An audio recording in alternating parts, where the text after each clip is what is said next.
Segala puji syukur kepada Tuhan. Saya ingin membawa ayat yang pernah saat saudara umat percaya menghafalnya. Yohanes 3 ayat 16. Dikatakan begini, karena begitu besar kasih Allah akan dunia ini, sehingga ia telah mengaruniakan anaknya yang tunggal, supaya setiap orang yang percaya tidak binasa, melainkan beroleh hidup yang kekal. Ayat ini ayat yang lazim. Kita semua pasti orang percaya, dari anak sekolah minggu, remaja, pemuda, dan orang dewasa, jiwa lama atau jiwa baru, itu percaya kepada ayat ini dan mereka menghafalnya. Firman Tuhan mengatakan, karena begitu besar kasih Allah. Allah ingin pengikut-pengikutnya yang percaya kepadanya juga memiliki DNA kasih, memiliki rasa tergantung kepada Tuhan dan mengasihi Dia. Tetapi firman Allah menjurus kepada yang lain, bukan hanya buat kasih kepada Allah, tetapi juga mengasihi sesama manusia. Firman Tuhan berkata di dalam 1 Yohanes, marilah kita mengasihi bukan dengan perkataan, bukan dengan kata-kata yang umum kita siapkan. Tetapi firman Tuhan berkata, mari kita mengasihi bukan hanya dengan lidah, tetapi dengan perbuatan. Kenyataan yang kami lakukan bukan hanya lewat kata-kata. Kata-kata bisa semanis mungkin, sementara hatinya pahit. Kata-kata itu boleh indah, lembut, tetapi di dalamnya didahului oleh kemarahan, dendam, kepahitan, kebencian. Tetapi firman Tuhan menganjurkan kita, kalau Allah sudah mengasihi kita, wataknya ialah kasih, sifatnya ialah kasih. Dia juga ingin pengikutnya memiliki kasih yang seperti Yesus mengasihi. Firman Tuhan berkata demikian.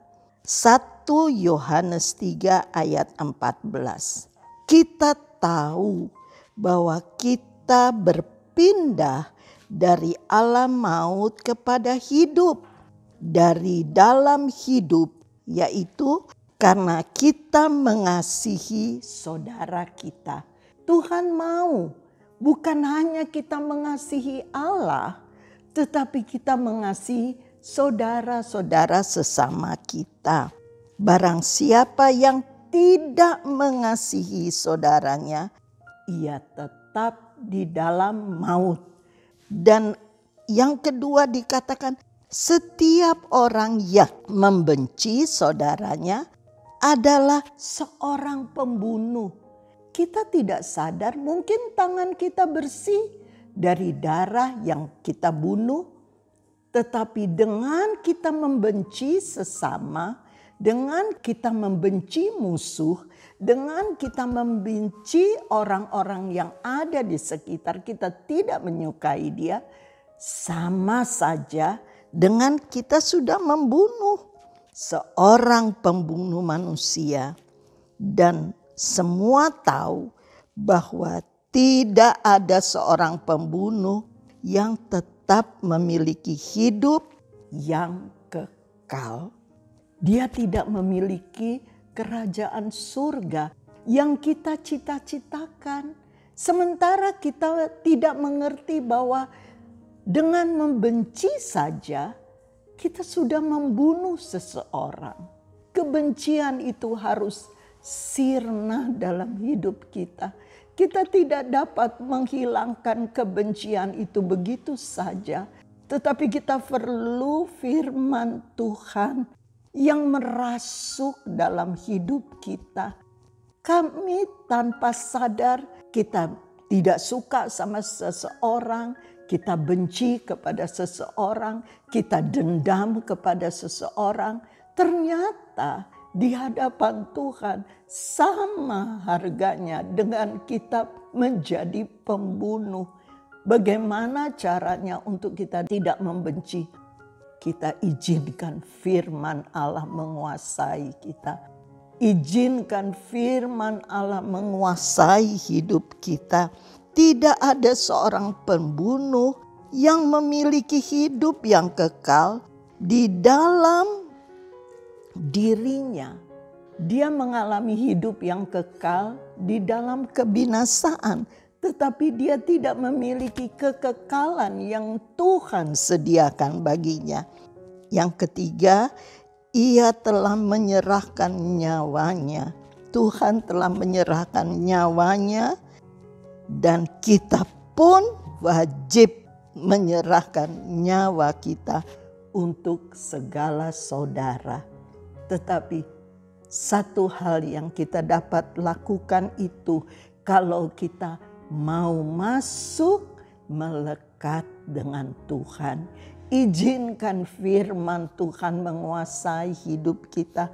Izinkan firman itu merasuk di dalam hidup kita, merasuk di dalam pikiran kita, merasuk di dalam kebenaran firman Allah.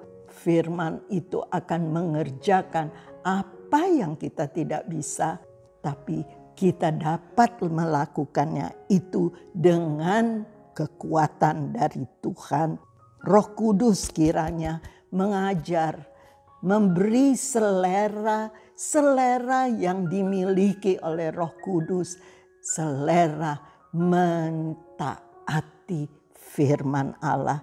1 Yohanes 3 ayat ke-18, anak-anakku, marilah kita mengasihi bukan dengan perkataan atau dengan lidah, tetapi dengan perbuatan dalam kebenaran. Firman Allah yang hidup mengatakan, marilah kita mengasihi orang lain. Kita sungguh-sungguh mengasihi mereka dan menunjukkan kasih kita dengan perbuatan kita. Kita dapat menunjukkan kita mengasihi mereka dengan perbuatan. Kita sendiri tidak bisa melakukan itu dengan kekuatan kita.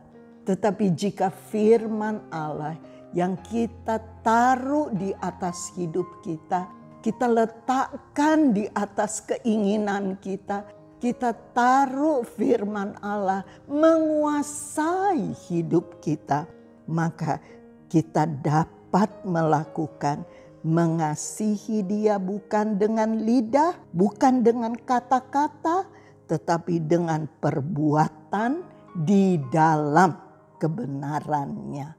Yohanes 3 ayat 16, karena Allah sangat mengasihi isi dunia ini, sehingga diberikannya anaknya yang tunggal. Dia berikan Yesus supaya setiap orang percaya kepadanya tidak binasa. Dia ambil kelemahan kita, dia ambil kekurangan kita, dia gantikan dengan kebenarannya, supaya setiap orang yang percaya kepadanya tidak binasa, bahkan beroleh hidup yang kekal. Allah mengutus anaknya bukan untuk menghukum dunia, bukan untuk menjadi hakim atas dunia, tetapi Allah mengutus putranya, melainkan untuk menyelamatkan bagi mereka yang percaya, yang sungguh-sungguh mengandalkan Tuhan. Kita tidak bisa berbuat itu tanpa kita mengasihi Dia, mengasihi firman-Nya, dan mengizinkan firman-Nya mengubah, membaharui hidup kami hari lepas hari. Puji Tuhan. Satu perkara yang juga kita nggak bisa lupa ialah mengampuni orang lain. Matius 6 ayat 14-15 dikatakan begini, jikalau kamu mengampuni kesalahan orang lain, Bapakmu ikut mengampuni. Bapakmu juga tidak akan mengampuni orang yang kamu tidak bisa ampuni. Saat kita ditebus dan diselamatkan oleh Allah, karunia DNA Allah, DNA ilahi di dalam kita, seorang anak akan mewarisi sifat ayahnya. Kalau kita mengaku bahwa kita adalah milik Tuhan, kita mempunyai Bapa yang di sorga, memiliki Tuhan, kita juga harus memiliki DNA sama dengan Tuhan. Jangan kita koleksi masalah orang, kita tidak bisa mengampuni orang lain, maka izinkan firman, buat firman itu membebat hati kita, buat firman itu melingkupi kita, sehingga kita bisa mengampuni orang lain seperti Yesus mengampuni. Yang kedua, seringkali kita berkata, Tuhan, di manakah Engkau? Firman Tuhan berkata, aku sekali-kali tidak meninggalkan Engkau. Aku sekali-kali tidak pernah abaikanmu. Tak ada satu air mata pun yang luput dari perhatian Tuhan. Tidak ada satu pun setiap tangisan, keluhan dari yang kami sedihkan, yang tidak kami bisa ucapkan, telah Tuhan perhatikan semua. Tuhan tidak membiarkan kita bergumul sendiri, tetapi Dia turut mendampingi kita. Dia turut beserta dengan kita, memberi kekuatan yang tidak sanggup kami atasi, tanpa kita sadar bahwa Tuhan selalu ada menyertai kita. Dan tidak ada penderitaan yang kita alami hanya sendiri, tetapi Tuhan ada mendampingi kita. Dan Tuhan tetap memberi kekuatan yang baru. Sementara kita tidak merasa, kita tidak peduli, kita merasa bahwa kita ditinggal sendiri. Tetapi Tuhan berkata, aku menyertai engkau sehingga kesudahan alam.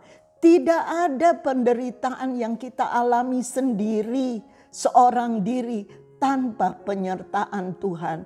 Tanpa kita sadari, Tuhan selalu menyertai kita.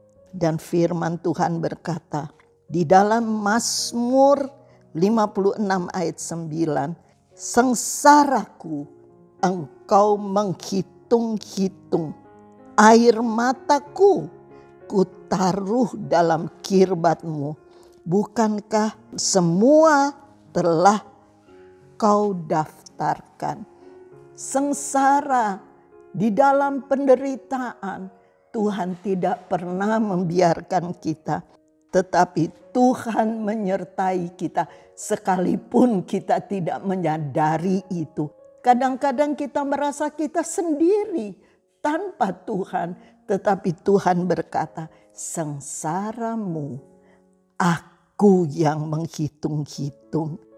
Dan air matamu telah kutaruh di dalam kirbat-Mu. Tanpa kita sadari, Tuhan sendiri menghitung sengsara dan air mata kita. Berarti Tuhan tidak pernah tinggalkan dan biarkan kita sendiri. Di dalam penderitaan, di dalam mengampuni orang, Tuhan memberi kekuatan kepada kita. Itu sebabnya jangan pernah merasa kita ditinggal sendiri. Jangan pernah merasa bahwa kita sendiri yang memikulnya. Apapun yang difirmankan Tuhan, Tuhan ada bersama dengan kita. Sepanjang jalan hidup dari bayi sampai dewasa, Tuhan menyertai kita. Tuhan menolong, Tuhan memampukan kita untuk hadapi masalah, untuk menghadapi semua kekurangan, keterbatasan kita, dan Tuhan tidak meninggalkan kita. Mazmur 136 ayat 1 berkata, "Bersyukurlah kepada Tuhan sebab Ia baik, bahwasanya untuk selama-lamanya kasih setianya." Tuhan tidak pernah berdusta. Kita yang selalu salah mengerti terhadap firman-Nya, terhadap pribadinya, tetapi kita mau berkata seperti Daud, bersyukurlah kepada Tuhan sebab Ia baik. Tidak ada rencana Tuhan yang keliru bagi kita. Tidak ada masalah yang terlalu sukar. Lewat masalah itu kita dibentuk, diproses Tuhan untuk menjadi seperti Dia. Puji Tuhan, firman Tuhan tidak saya panjangkan, dan firman Tuhan ini berasal daripada Tuhan, dan Tuhan berfirman, jikalau kita mengampuni, jikalau kita merasa seorang diri, Tuhan tidak pernah tinggalkan kita. Dan Tuhan ingin supaya kita meneladani Dia di dalam segala perkara. Dalam bentuk kasih, dalam sifat-sifat kita, kita dibentuk menurut selera dan kasih karunia Tuhan. Terima kasih. Amin. Bapa Surgawi, memang Tuhan berapa banyak kali kami salah mengerti terhadap Engkau. Di saat kami senang, kami memuji Tuhan. Tetapi di saat kami menderita, kami menerima masalah, kami menyangka Engkau tinggalkan kami. Ampuni kami Tuhan, sebab firman-Mu berkata, penyertaan-Mu sempurna. Jalan-jalan hidup kami, Engkau tidak biarkan kami sendiri, tetapi Engkau selalu mendampingi kami. Terima kasih Tuhan, ajar bibir mulut kami bukan hanya mengasihi sebatas besar panjangnya lidah kami, tetapi kami boleh mengasihi seperti Yesus mengasihi. Bukan hanya mengasihi Tuhan, tetapi mengasihi sesama kami, mengasihi para musuh kami, mengasihi orang yang tidak menyukai kami. Dan kami tahu ini adalah kehendak Tuhan. Sebab orang lain akan melihat kasih-Mu melewati pribadi kami. Orang lain akan membaca pribadi-Mu lewat hidup kami masing-masing. Dari anak-anak sekolah minggu sampai remaja, pemuda, Tuhan kami tahu Engkau ingin kami menjadi seperti Engkau. Terima kasih Tuhan, terima kasih. Biar dunia melihat Engkau, pribadi-Mu di dalam hidup kami. Tanpa kami bersuara, tanpa kami bersaksi, tetapi mereka melihat hidup-Mu nyata di dalam hidup kami. Kami bukan seperti Engkau, tetapi kami mau menjadi seperti Engkau. Jadikan gereja Tuhan milik kepunyaan-Mu, mencerminkan kasih Yesus. Terima kasih Bapa. Terima kasih Tuhan Yesus. Tuhan, Inilah hidup kami. Berkaryalah di dalam pikiran kami, di dalam hati kami, di dalam keinginan kami, di dalam hasrat hidup kami. Berkaryalah lewat perbuatan, lewat langkah, lewat perkataan. Kami menunjukkan pribadi-Mu nyata di dalam hidup kami.